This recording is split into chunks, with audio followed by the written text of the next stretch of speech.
Assalamualaikum warahmatullahi wabarakatuh. Bagaimana kabar anak-anakku semuanya? Semoga kalian semuanya dalam keadaan sehat walafiat. Untuk pembelajaran berikutnya yaitu bab 5, yaitu selamat datang wahai nabiku kekasih Allah Subhanahu wa taala.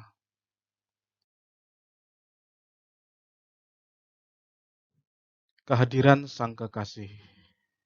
Nabi Muhammad Shallallahu Alaihi Wasallam lahir pada hari Senin 12 Rabiul Awal bertepatan dengan tanggal 20 April 570 Masehi atau bertepatan dengan tahun gajah. Nabi Muhammad Shallallahu Alaihi Wasallam lahir dalam keadaan yatim. Ayahnya Abdullah bin Abdul Muthalib wafat saat Nabi Muhammad Shallallahu Alaihi Wasallam masih berusia 6 bulan di dalam kandungan ibunya yaitu Siti Aminah. Saat bayi, Nabi Muhammad SAW diasuh oleh Halimah Sya'diyah dari Bani Sya'ad sampai usia 5 tahun.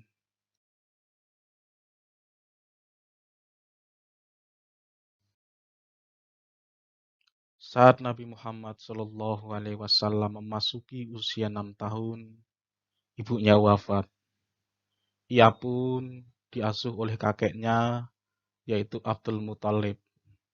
Kakeknya adalah seorang pemuka Quraisy yang sangat disegani.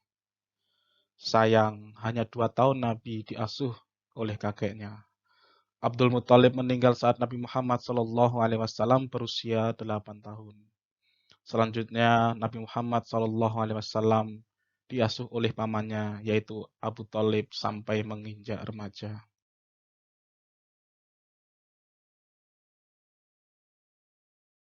Kemudian 10 tahun menjadi pengembala ternak milik orang lain di daerah Gurun Mekah. Di gurun pasir itulah ia menghayati arti kehidupan, kesulitan kehidupan, kesendirian, dan rasa tanggung jawab menjadikannya lebih matang daripada usianya. Pada usia 12 tahun, Nabi Muhammad SAW diperkenalkan kepada ilmu perniagaan.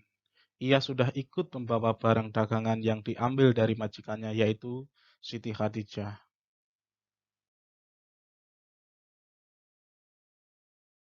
Ketika kafilah dagang mereka sampai di kota Basra, ada seorang pendeta terkenal yaitu Buhairah, menghampiri Abu Thalib dan mengatakan, "Aku mengenali anak muda ini sebagai sosok yang kelak akan dinobatkan sebagai rahmat bagi semesta alam."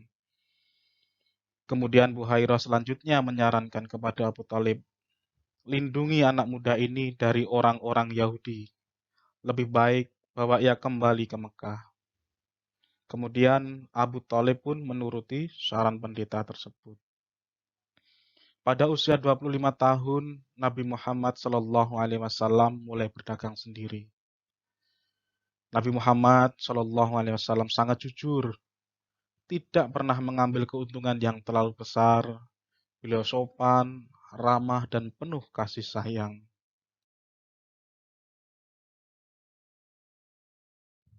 Kejujuran, perilaku santun, kesopanan berbicara, kerja keras, dan kecerdasan Nabi Muhammad SAW membuat Siti Khadijah tertarik dan akhirnya menikah dengan Nabi Muhammad SAW. Dan mereka dikaruniai 7 orang anak, yaitu yang pertama Ibrahim, yang kedua Qasim, yang ketiga Abdullah, yang keempat Zainab, kelima Ruqayyah, keenam Ummi Kalsum, dan yang ketujuh adalah Fatimah.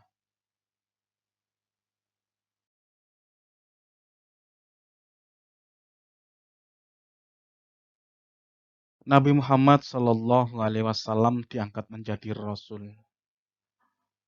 Nabi Muhammad SAW merasakan keresahan atas perilaku yang dialami oleh masyarakat Arab yang sudah jauh dari nilai-nilai kebenaran.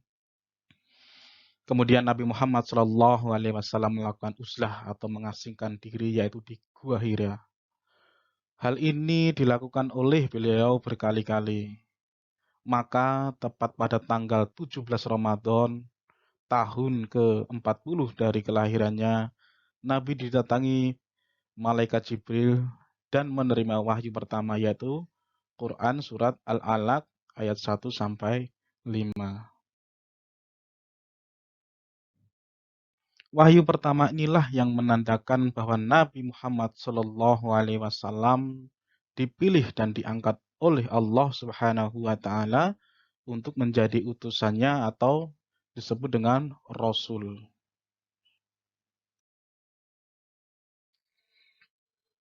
Dakwah Nabi Muhammad SAW di Mekah. Dengan turunnya wahyu kedua yaitu Quran surat Al-Muddatsir ayat 1 sampai 7, Rasulullah SAW mulai berdakwah secara sembunyi-sembunyi. Nabi mengajak orang-orang yang dekat dengannya agar mereka lebih dulu percaya kepada seruannya dan mengikutinya.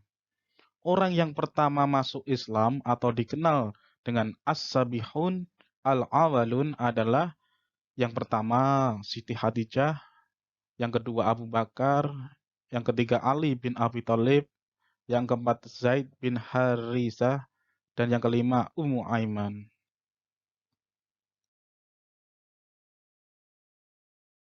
Kemudian setelah Nabi Muhammad SAW berdakwah secara sembunyi-sembunyi, maka turunlah wahyu yang ketiga, yaitu Quran surat Al-Hajr ayat 94 sampai 95. Kemudian Nabi Muhammad SAW menerima wahyu lagi, yaitu Quran surat Asy-Syu'ara ayat 214 sampai 215. Setelah Rasulullah SAW menerima wahyu tersebut, mulai berdakwah secara terang-terangan. Pamannya Abu Lahab bersikap sinis dan tidak mau menerima dengan dakwahnya Rasulullah SAW. Orang-orang kafir menghambat dakwah Rasulullah. Di antaranya mencoba menyuruh pamannya Abu Thalib untuk menghentikan dakwah keponakannya itu. Namun Nabi Muhammad menolak dan mengatakan, "Demi Allah, meskipun seluruh anggota keluarga mengucilkanku, aku akan terus berdakwah menyebarkan ajaran Islam."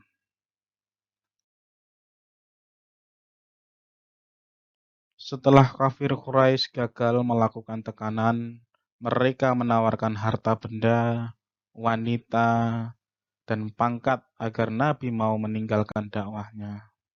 Setelah kafir Quraisy gagal lagi, akhirnya memboikot Nabi Muhammad SAW.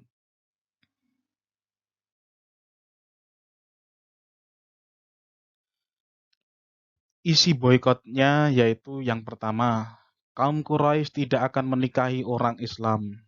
Yang kedua, kaum Quraisy tidak menerima permintaan nikah dari orang Islam. Yang ketiga, kaum Quraisy tidak akan melakukan jual beli dengan orang Islam.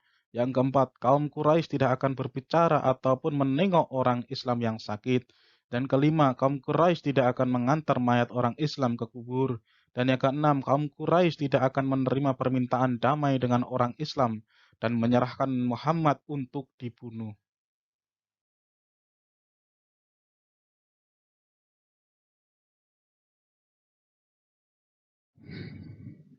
Baiklah anak-anakku yang Bapak sayangi, mungkin itu yang dapat Bapak saya sampaikan.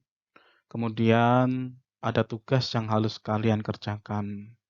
Ya ini tugasnya tuliskan wahyu pertama sampai ketiga yang diturunkan kepada Nabi Muhammad SAW beserta artinya. Ya, tolong dikerjakan di kertas pulih bergaris. Tulisannya harus jelas dan dapat dibaca, ya. Terutama tulisan Arabnya agak besar biar bisa dibaca. Mungkin itu yang dapat Bapak sampaikan, kurang dan lebihnya Bapak mohon maaf. Saya akhiri. Assalamualaikum warahmatullahi wabarakatuh.